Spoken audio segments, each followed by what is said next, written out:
We're going to learn a lot more this week about former President Trump's push to stay in power. The committee that's investigating the insurrection will hold its first big hearing this Thursday night in prime time. I've got no doubt that reasonable-minded people are going to look at this and say this was an organized hit on American democracy. The hearings are expected to include a combination of live testimony and taped depositions, including from members of the Trump family and former top White House officials. And that includes Cassidy Hutchinson, who is a top aide to Mark Meadows. And Hutchinson has testified already at length about things that went on inside the White House. And her testimony could end up being one of the more bombshell, revelations. I think a lot of the things that we've learned have seemingly come from her. Right. What more can we expect, Sung-min, from these hearings? And I mean, what is the risk really that they've promised a lot to the American people? It's in prime time. Right. Can they deliver? They're setting pretty high expectations here. But I also think, first of all, we've learned a lot from the various news reports coming out of this committee so far, the records they have chosen to release.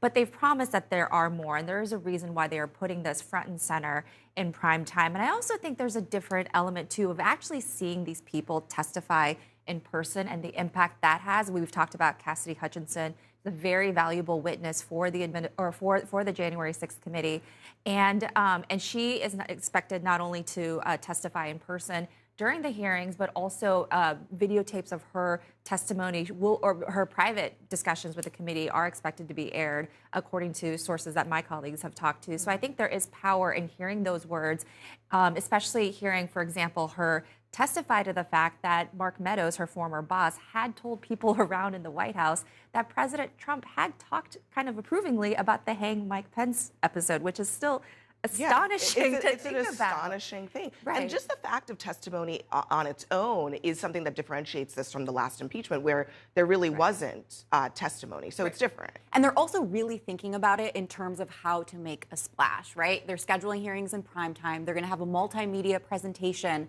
And that's because they're really thinking about this in the terms of this is playing out in the court of public opinion as much as anything else. And they're cognizant of that. And I think the challenge for the committee is, can they make the American public care about the threat to democracy the same way they care about gas prices and school shootings and inflation? And that's a really tough task for them. Yeah, I mean, can they make them care? But even if they don't, I mean, there is a kind of mandate for history here that I think they think that they have.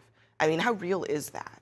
Yeah, I mean, the committee's job is first and foremost to find the truth, right? It's not to affect the next election or to convince people necessarily really of anything, but it is to tell the full story of what happened, to find what happened. And, we know that they've interviewed hundreds of people. They've gone through thousands of pages of documents. And it sort of resonates with me as like a long form writer, right? Because a lot of what they have to do is just take all this information and synthesize it and tell a story, turn it into a narrative arc that people can understand, and to sort of highlight that emotion, that first person emotion that people were feeling, right? As Sung-min was saying, the power of the words of people who were there, who witnessed this in person, who felt in real time the panic and the fear of what was happening, and then, to make the case that this was not a sort of spontaneous eruption, right? That this was, as Representative Raskin was saying, a coordinated attack. Melanie, I want to come back to you because you have some really excellent reporting about what's happening on the other side.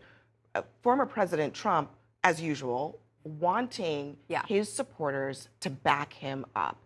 Maybe some Republicans thinking, maybe that's not necessary, but Trump wants that. What are we going to see from Republicans? Yeah, I mean, this would surprise no one at this table, but Trump has reached out to his allies on Capitol Hill and said, I want people out there defending me, and I want them pushing back on the Select Committee.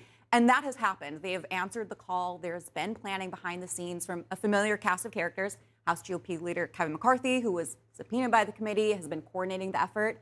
House GOP conference chair Elise Stefanik, she's going to be in charge of messaging, making sure everyone has talking points. She's begun to preview that message a little bit, saying it's a partisan witch hunt, it's all political, also blaming Speaker Pelosi for the security failures. And then Jim Jordan and Jim Banks, who are also supposed to be on the committee, are going to play an effort in messaging. But to your point, Abby, most Republicans on Capitol Hill think there's not a need to push back. This is mostly for an audience of one. They think that this isn't going to matter in the midterms and that they're better off pivoting to other issues. And in fact, a senior Republican told you in the story, we just need to reinforce the narrative that Democrats are obsessed with Trump and the past, and they aren't interested in dealing with the problems of the present. Most Americans aren't talking about January 6th. And really, Hans, they're not. Oh, I mean, you don't meet a Democrat around Yeah. town that doesn't acknowledge that they haven't broken through on this issue and that it hasn't really become front and center for the American public. You also don't meet a Democrat in town, from senior lawmakers to aides, that don't think this is the most important and crucial work that they're going to be doing this Congress, to Molly's point. Right? This is a serious issue. They want to lay a historical predicate. But on the politics of it, yeah, this is their last shot. I think there's a recognition. This is their last moment to break through, to convince the public of what happened. As to the counter-programming point, I mean, what we're all sort of talking about here is, will the programming break through? If we're having a question about will the programming break through, The counter-programming is counter-programming ain't going anywhere. right? And this isn't like the State of the Union, where you give a State of the Union and then you go to the State of the Union response, which we're all political reporters. We're duty-bound to say we watch the response to the State of the Union. None of us actually watch the response to the State of the Union, right? You're already filing your story. And certainly the American people don't care, don't remember it. The counter-program is going to be tough. There was a couple interesting moves by the Justice Department this week. They decided to hand down contempt charges for Steve Bannon and Peter Navarro, but not Mark Meadows and Dan Scavino. Now, Democrats not too happy with that kind of mixed bag. I mean, what does this say about how the DOJ is willing to engage on some of these issues coming out of the January 6th committee?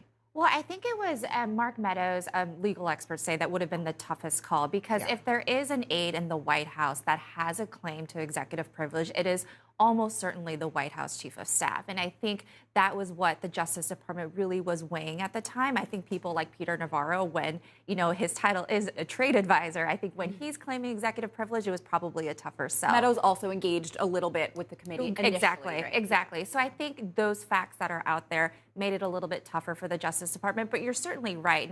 Not just Democrats, but obviously the Republicans on the January 6th committee very much disagreed with that decision. They said it made it harder for people to, harder for them to get information. So we'll see what the impact is going forward, and what kind of impact that has on the committee. Yeah, I mean, I think you're hearing frustration from the January 6th committee and rank and file Democrats who've been frustrated for a while. They're like, we trust you, Merrick Garland, but please do more.